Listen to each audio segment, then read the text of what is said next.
Je m'appelle Charlotte Desrosiers-Natral. Je suis l'hôte du podcast Pourquoi pas moi. C'est un projet qui me tient énormément à cœur parce que il y a un peu plus d'un an maintenant, j'ai fait un burn-out qui a fait que j'ai dit stop à ma vie d'avant. Ma vie d'avant, c'était d'être directrice marketing dans une entreprise en pleine croissance, sous levée de fonds. Et après plus de 15 ans en marketing, j'ai dit stop. Ça a été très difficile parce que dire stop, c'est un peu faire le deuil de sa vie d'avant, c'est dire stop à un regard des autres qui te montre comme quelqu'un de successful, qui te permet aussi d'avoir un gros salaire, d'être dans une société où tu as des responsabilités. Mais dire stop, c'est aussi se dire oui à une vie qui a plus de sens pour soi, qui me correspond mieux. Mon projet, c'est pourquoi pas moi. Suite à mon burn-out, je ne savais pas du tout ce que je voulais faire. Et un jour, j'ai eu une espèce d'illumination et je me suis dit, ok, moi ce que je veux faire, c'est un podcast qui s'appellera Pourquoi pas moi et qui permettra aux personnes d'écouter leur petite voix. C'est sorti comme ça, d'un coup d'un seul. On était au coin d'un feu de cheminée avec mon amoureux. Et en fait, mon envie dans le lancement de ce projet, c'est bien évidemment d'aider les autres, aider toutes les personnes qui m'entouraient et puis aujourd'hui d'autres personnes. Ces personnes-là qui ne savent plus ce qu'elle leur dit, leur petite voix, qui n'ont plus foi en l'avenir et qui ont besoin de courage pour pouvoir se dire pourquoi pas moi et passer à l'action. Du coup, mon projet, qui s'appelle Pourquoi pas moi.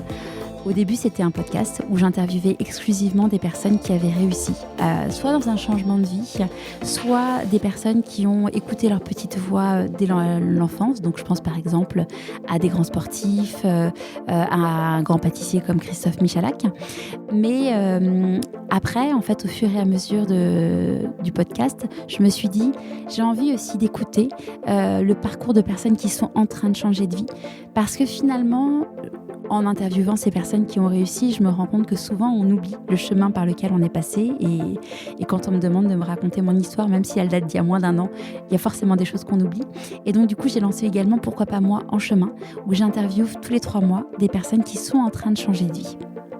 J'ai lancé un dernier petit volet qui s'appelle Les coulisses, où je me prête à l'exercice de me mettre entre guillemets un peu à nu sur mon changement de vie à moi, parce que finalement, pourquoi pas moi aussi. Pour moi, la quête de sens, c'est d'être aligné avec soi-même.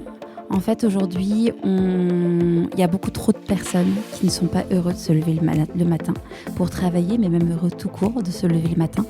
Et donc, du coup, la quête de sens, c'est d'être aligné avec qui on est, aligné avec la raison pour laquelle on est ici sur cette terre.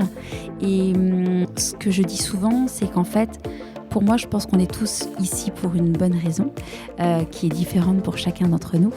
Et il y en a qui vont pouvoir avoir cette raison d'être, cette mission de vie. Ils vont pouvoir l'explorer et l'exploiter dans leur travail. Pour d'autres personnes, ça sera en parallèle de leur travail, donc dans l'humanitaire, dans leurs loisirs. Et donc du coup, pour moi, la quête de sens, c'est en effet se dire, ok, c'est pourquoi je suis ici, sur cette terre, comment je fais pour accomplir ma mission. Et puis, si la conclusion, c'est de dire, en fait, ça sera à côté de mon travail, c'est aussi se dire, ok, j'ai quand même le droit de travailler pour des gens bien, où il y a un sens derrière tout ça. Quel a été l'élément déclencheur pour lancer ton initiative ?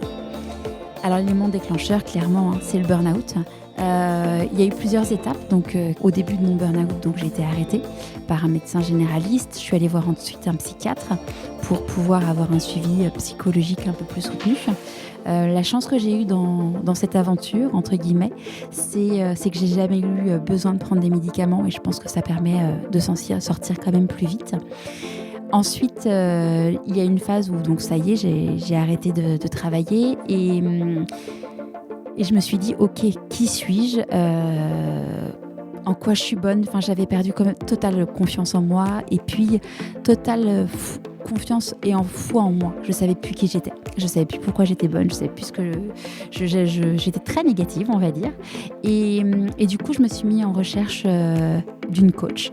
Et donc, je me suis fait accompagner pendant 3 mois par une coach, une life coach, que je remercie infiniment parce que Joanne m'a vraiment permis de grandir, d'avancer et d'être une meilleure version de moi-même. Une initiative t'inspire en ce moment? Eh bien oui, il y a une initiative qui m'inspire énormément en ce moment, qui est la psychologie positive. En fait, j'ai eu la chance d'être mise en relation avec une femme extraordinaire qui s'appelle Christine Michaud, que j'ai eu le grand plaisir d'interviewer il y a quelques semaines. Et Christine, c'est une grande évangéliste de la psychologie positive. Elle s'est fait former par le plus grand professeur à Harvard du sujet. C'est une Canadienne, donc elle est assez peu connue en France, mais au Québec, c'est un peu une rockstar, entre guillemets. Et la lecture de ses livres, et puis également, je suis un programme qu'elle fait sur la psychologie positive, me permettent en fait d'appréhender les choses différemment sur la vie et du coup d'être meilleure et puis d'y voir un peu plus clair et de me dire que on peut être heureux et que nous sommes tous maîtres de notre destin et qu'on est tous acteurs du coup de notre propre vie.